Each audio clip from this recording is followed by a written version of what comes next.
Com s'enquadraria dins de la llei de supressió de prestacions de serveis de radiodifusió? L'article 2 diu que se suprimís la prestació del servei públic de ràdio i televisió d'àmbit autonòmic prestat per qualsevol mitjà o canal de difusió per la Generalitat a l'empar de l'article 56 de l'Estatut. I el punt 2 diu que se suprimís la prestació de qualsevol altre servei d'interès general que en matèria de ràdio i televisió presta la Generalitat en virtut de les seues competències estatutàries. Com enquadra dins d'aquesta llei? El que li vaig preguntar la setmana passada, que vostè no va saber respondre perquè no tenia notícia d'això, que és la Conselleria de Governació, en declaracions del senyor Castellano, com a un dret fonamental i que així recull l'Estatut d'Autonomia, té l'obligació de velar per les senyes d'identitat i en virtut d'aquest dret han fet la producció pagada per la Generalitat de la gravació assumida el cost per la Generalitat i cessió gratuïtament als mitjans de radiodifusió privats, ja que públics no hi ha, d'aquestes imatges o d'aquesta producció. Primer, com s'enquadra això dins d'aquesta llei i dins del que vostè estava dient, que hi ha que fer un bon ús dels diners públics i una bona gestió d'aquests diners, lligat al fet que a la mateixa hora que el senyor Castellano estava comentant la partida de pilota, estava damunt de la taula la negociació de l'ERE de Radio Televisió Valenciana, que era qui s'encarregava de fer aquest servei públic i que al final, com que pareix que els assessors del president tenen dificultats per a fer números, aquesta xifra que deia el president, que 40 milions d'euros era el que costava recuperar els treballadors de Canal 9, se va convertir en aproximadament, només en cost de personal, des del primer fins que s'arriba a final del segon, uns 150 milions d'euros. Si vostè no sap fer els números, les compte. Són 86 milions per l'ERE, 20 o 25 milions que costarà 1.700 persones sense treballar però cobrant des del dia del tancament, entre 2 i 4 milions l'acompanyament social de majors de 55 a 63 anys. Si contem que aquestes persones van a passar 2 anys en el paro o poden reclamar aquests diners, són entre 20 i 24 milions d'atur.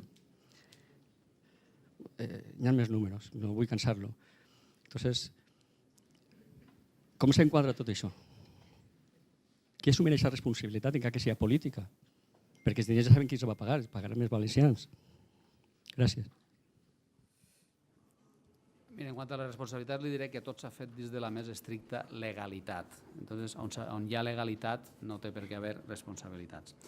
Mire, el que diu la llei que es va aprovar per part de les Corts Valencianes és la supressió d'un servici públic. Això vol dir que els mitjans de comunicació públics, que en aquests moments eren la tele i la ràdio, desapareix el servici i desapareixen. Però això no és contradictori en què la Generalitat, per altres vies, puga impulsar qualsevol tipus d'iniciativa o d'actuació que tinga que veure en promocionar les senyes d'identitat de la Comunitat Valenciana. I la pilota valenciana és una senya d'identitat, de la mateixa manera que no és incompatible en què la Generalitat, conjuntament en el sector, posa en marxa un pla estratègic per ajudar al sector audiovisual valencià, que, com saben, estem treballant en el sector i que esperem prompte poder aprovar i posar en funcionament. En quant als números que vostè fa, ho han dit ja, el cost de l'ERE és 86,1 milions d'euros. Efectivament, en cost laboral, 86,1 milions d'euros tot.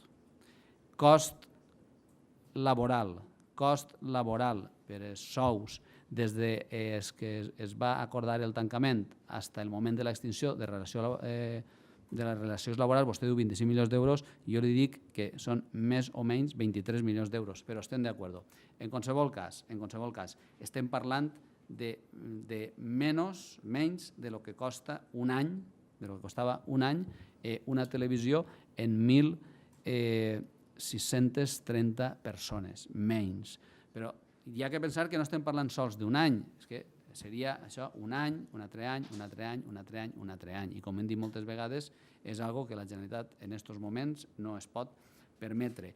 I tot el que siguin després prestacions per desocupació, doncs és el mateix que en qualsevol altre ERE. I a més són unes quantitats a les que tenen dret els treballadors que no són quantitats que té que pagar la Generalitat. Jo li puc parlar del cost de l'ERE per a la Generalitat, que és l'ERE per a la Generalitat ha costat en tots els conceptes 86,1 milions d'euros. I això és el que li puc dir.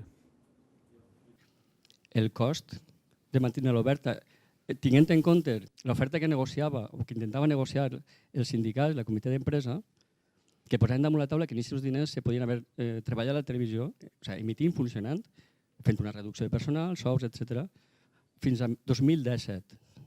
En aquests mateixos diners. Bueno, moltes gràcies. Mira, efectivament, quan una societat, una empresa deixa de funcionar, en aquest cas una societat pública, hi ha uns ingressos que es deixen de percebre i també hi ha uns gastos que deixen de tindre's. Jo al respecte el que vull dir, perquè també s'ha comentat molt, s'han posat ahí una sèrie de partides, de conceptes com a gastos que són gastos que es volen englobar dins del cost del tancament, però que no són de cost de tancament, són gastos, molts d'ells que provenen de l'anterior societat i que en tot cas són gastos que encara que es tanqui la tele es deuen de tindre, es tenen que pagar. Per què? Perquè provenen de les anteriors societats. I això és el que li puc dir al respecte. O sigui, vostè pensa que no hi ha ningú que té responsabilitats en la gestió?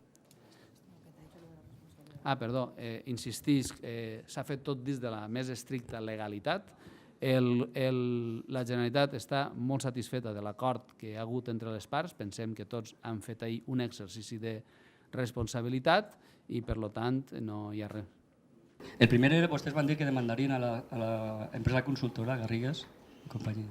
En qualsevol cas es va dir això, es va dir que s'estudiarien les possibles responsabilitats, no de que anara a presentar-se cap demanda de responsabilitat en concret. Moltes gràcies.